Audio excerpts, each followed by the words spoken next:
Nangingilabot ako kapag naaalala ko yung isang misteryosong kalsada dito sa Pilipinas.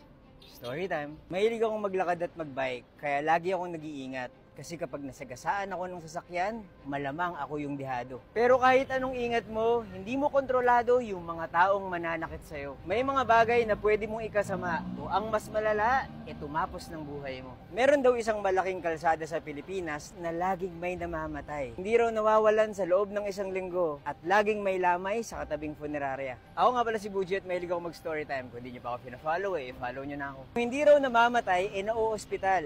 Madalas daw mga taong naglalakad o kung di naman, mga namimisikleta. Lagi raw may nasasagasaan. Wala pang CCTV noon kaya hindi malaman kung sino yung may kasalanan. Basta ang alam ko, may speed limit sa kalsada at dapat ino-observe to kasi speed kills. Sa mga ganitong eksena, yung mga motorized vehicles talaga yung mas may kakayahang makapanakit ng mga tao. Dapat din protektado yung mga taong mas may malaking chance maging dihado sa kalsada. Kasi hindi naman natin alam kung kailan darating ang aksidente. Dapat may maayos na sidewalk o protected ang bike lanes. Hindi naman pwedeng sabihin na hindi pwedeng maglakad kasi sana ginawa na lang expressway yun na may toll gate. Pero may kumalat na balita, nalaman na raw nila kung ano yung dahilan ng misteryo dito sa kalsadang to. Ang sabi-sabi, kapag wala raw gaanong namamatay, inuutusan daw ng may-ari ng funeraria yung mga binata na magtulak ng mga taong naglalakad. Itutulak daw ng mga binata yung mga tao para masagasaan.